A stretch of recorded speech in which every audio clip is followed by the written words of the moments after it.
Town Hall on the 20th of July 2020. First up, we're going to have an update from Kerry on the People Ops side. Hey, yep, there's a couple of quick slides from us this town hall.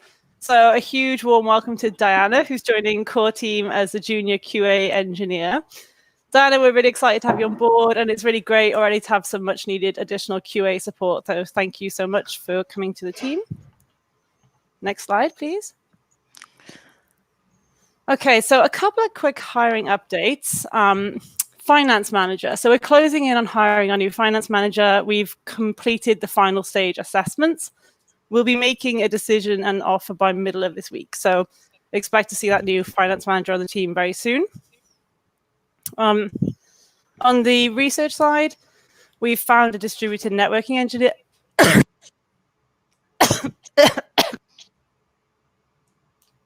Sorry, guys. Okay? Yes. I really had to cough. Sorry. Yeah, we found a distributed networking engineer. They'll be announced next week. And the search for a protocol engineer continues. On the Nimbus side, we're also really pleased to have our tech writer. And again, we'll share the name with you in the next town hall. Legal counsel, we're still searching for that. We've also put up a job ad for a recruiter on the People Ops team to cover Pepper's maternity leave. On marketing,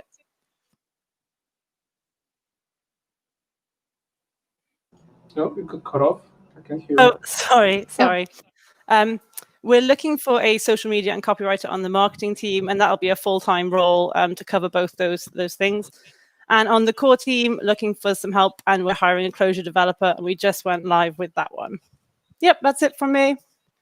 Thanks, Kerry. Right, next up, we're going to have an update on the core side, and Hester is going to give us an update. Thanks, Hester. Hey all, thanks Terry. Right, so over the last weeks, release 1.4.1 came out with already some really nice UI improvements. Have a look at the icons in that release. Next to some other improvements, we did not give too much of a loud voice to that release, as it's mainly fixing and introducing smaller improvements. Also, over the last weeks, work has still been ongoing to provide notifications on iOS. Work's been ongoing on mentions, providing emoji reactions and audio messages, as well as getting quote components in the app. Mentioned these last town hall as well. Those are pretty much finalized by now. I believe there's one pull request open to resolve some outstanding issues, but it will make a great improvement to how the app looks and feels for sure. So planned releases, actually see that release 1.4.1 is still mentioned there. That one's out. Version 1.5 is coming out shortly. I realize there's also a question on when it's coming out, so I'll save that. But that would include images, emoji reactions, and audio messages. After that, we'll release the referral program and all that entails. It's been quite a big project to get that on its feet. And then release 1.7 will be similar to what we did with 1.4, kind of making sure that we reduce any debt that we're building up and fix any issues that come out of the, let's say, feature releases. What's next? So stopping with planned releases at 1.7 for version 1.8 and beyond. The next step is to scope out the work. There have definitely been a lot of discussions around like how can we best drive retention. We do want to increase retention. I believe there's no update on our numbers this time around, but you can surely find them on Discuss, where Oscar's been posting weekly updates. We also have a dashboard for that. This is high priority for us. Anything that drives retention is what we want to be working on. What is next to plan for this work is to understand what we all agree on that can potentially drive retention. It'll be very tough for us to vote on features if we don't know or don't have consensus on whether or not they will impact retention. So that's something that we're looking to do. Tentative plan is early next week.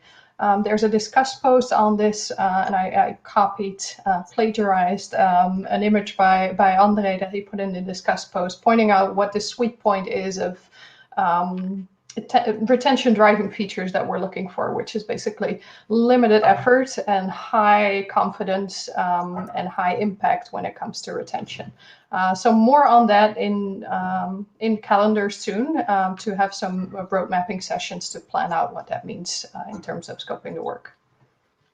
That's all for core. Thanks, Terry. Thanks, Hester. Next up, we'll have an update from securities and infrastructure. So over to you first, Corey.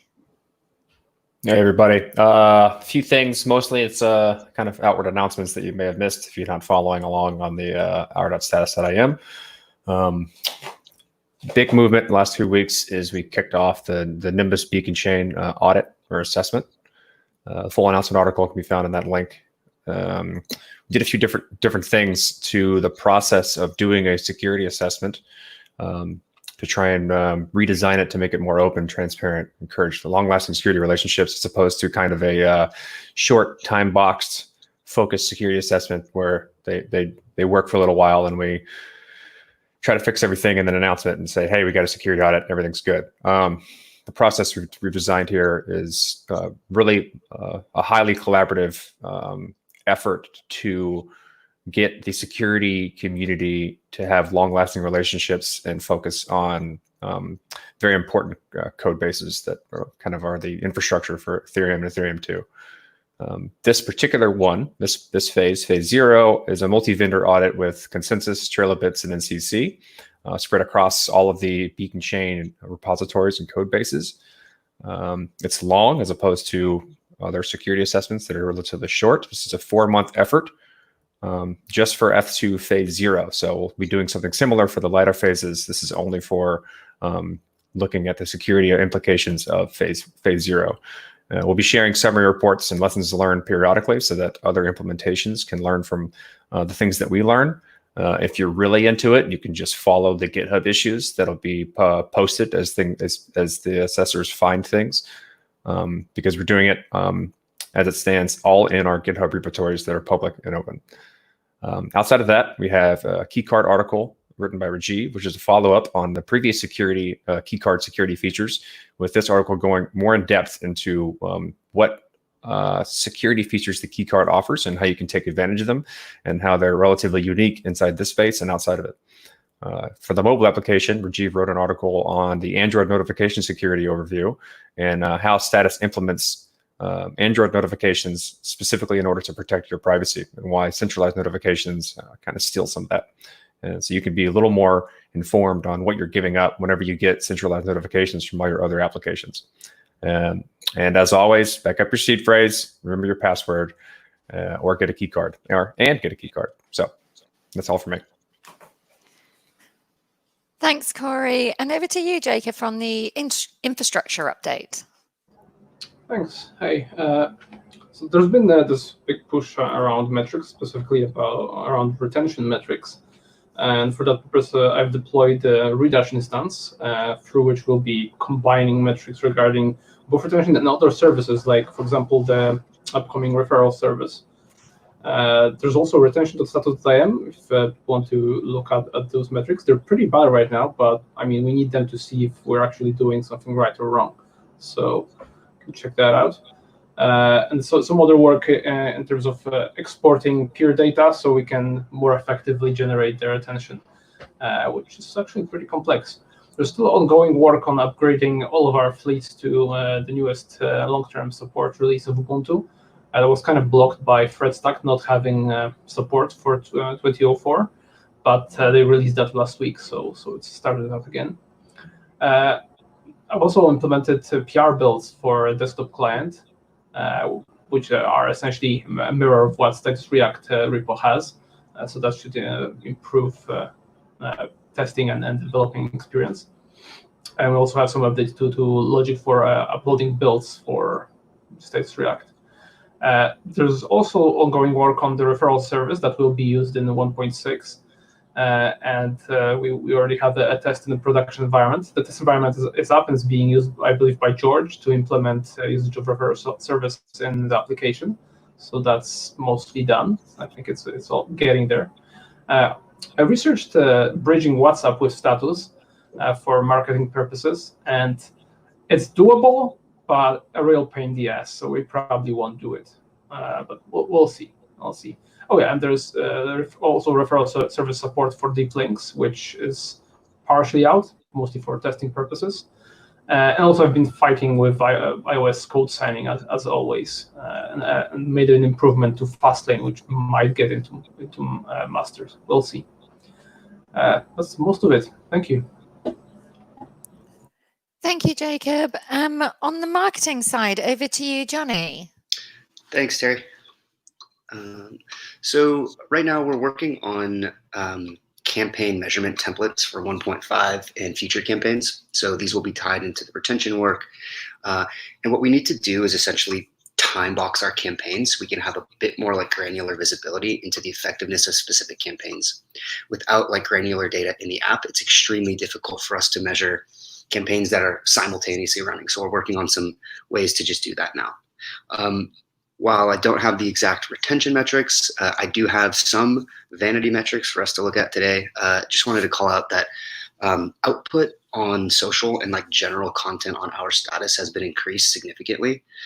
This is thanks to like great work from Andy, and then also the articles from Rajiv and Robin. So numbers there are up, which means our impressions and like general top funnel content is up.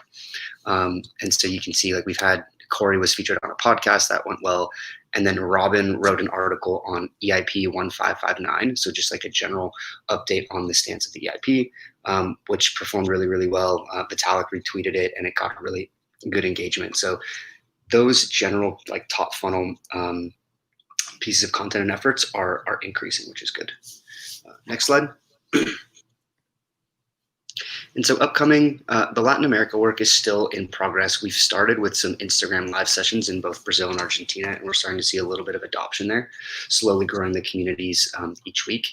And the next big effort there are influencer negotiations. So we found some crypto and like tech influencers who love status and are really interested to start promoting the work. We're just in procurement and final contract negotiations there. And then, yeah, as Hester mentioned, so we're working on 1.5. It's a pretty content-heavy campaign, but then also have like a brand component to that, in which we'll be doing a lot of outreach to like partner projects and stuff like that. So, and the big thing for 1.5 is that we're going to time box it into a 3-week campaign, so we can have much more, I guess, detailed, metrics on that 3-week window, and then we can alter that how we measure for 1.6 and future campaigns. And the final element to 1.5 is, well, another element is ambassadors. So we're recruiting pretty heavily for new ambassadors right now, and Jinho has been doing a great job of intake. I think last week there was like 11 applications, could be more. So if anyone's interested in becoming an ambassador or knows anyone who wants to, please have them message myself or Jinho. On the retention side, Alec and Simon are doing a lot of work around attribution, but then also working on a chatbot. So that's coming along well, should be pretty cool. And I think that's going to be pretty good, or it should help retention as it guides people kind of through the first month of the experience. And then other than that, the other big effort from the marketing team is launching the referral program, so 1.6, and just a lot of work, as Hester mentioned, on that. It's been a big project. And then on the measurement side, once again, we're working on campaign templates, and once again, trying to figure out how we can just get a bit more granular information while we have multiple campaigns running. That's been the trickiest part for us right now, is to pinpoint which campaigns are effective versus which ones aren't. And I guess the further down the funnel you go into the application, the less visibility we have just because of our security and privacy measures. So thinking around things to do there. And then the last thing I'll say is working on like audience and persona slides. As we start to, define product roadmap and marketing efforts, I think it's extremely important that both marketing, product, UX design, everyone on the team is on the exact same page as to who we're building for and what we're building. So I'll have those done this week, but just hopefully I'll drop them to discuss, and everyone please jump in and we can have an open discussion. But it's super important that we're all aligned as to who we're like, what the audience is. And I think maybe over the past few months, we've kind of not veered, but we've lost a bit of visibility into that. So stay tuned for that. And yeah, looking forward to speaking with everybody about it. Thanks. Thanks, Johnny. Right, so we're on to our question and answer session now. The first question 1, is when can we expect iOS notifications and keycard support? So Hester, would you be able to take this question, please? Yeah, absolutely. I'm not 100% sure I'll provide a satisfying answer. That's another point, but I can definitely take on the question. So keycard support for iOS is not planned as yet. That's basically a resource capacity / priority issue. Would love to see it in iOS. There is definitely the opportunity for anyone to build for iOS with keycard, which has happened during the recent Gitcoin challenge with some projects working on keycard as well. So the opportunity is there. It's not planned for us to spend a significant amount of effort on that yet. Unfortunately, would love to bring a different story on that. When it comes to iOS notifications, work is very much in progress. Was reading through an update a little bit earlier today. It's looking good, but we've deliberately not planned iOS notifications against any timeline, which is something we try to avoid in general because it has a lot of unknowns, a lot of complexity to it. That said, it is surely coming. It's being worked on. I'd rather not commit to a specific release because it is a high complexity feature. But stay tuned. I'll try and update product development news on Discuss. Usually every Tuesday or Wednesday or so. So if there's any update on that, I'll be sure to make that known and visible. Thanks, Hester. And question 2 from Ken is, what is the ETA for status version 1.5? Hester, I think you mentioned you were able to answer this earlier. I'll pass that back over to you. Yeah, thanks, Terry. And thank you, Ken. Yeah, thanks for asking. We had planned 1.5 to be ready for release cut testing, which is not necessarily release. It just means that we have all features that we want to release compiled into one branch that can then be extensively tested end-to-end by the QA team. That is something that we're still looking to do this week. So if anything has priority, this is what the team is working on right now to make that happen. I'm cautious of giving an exact ETA because I do not know the absolute latest on this. I would say if you want to check on the continuous progress, best is to go to the GitHub repository, check the pull request, take a look at what's still open. It's definitely like an hour by hour update right now. So best is to keep an eye on that. A very, very cautious estimate would be at least in the coming 2 weeks. That's the plan, but obviously things can change. So there's no commitment on any dates on that yet. Thank you, Hester. And that's it for all the questions. So thank you very much to all the presenters for the updates today. And thank you for all the listeners and the questions. The next town hall will be on the 3rd of August. Thanks, guys.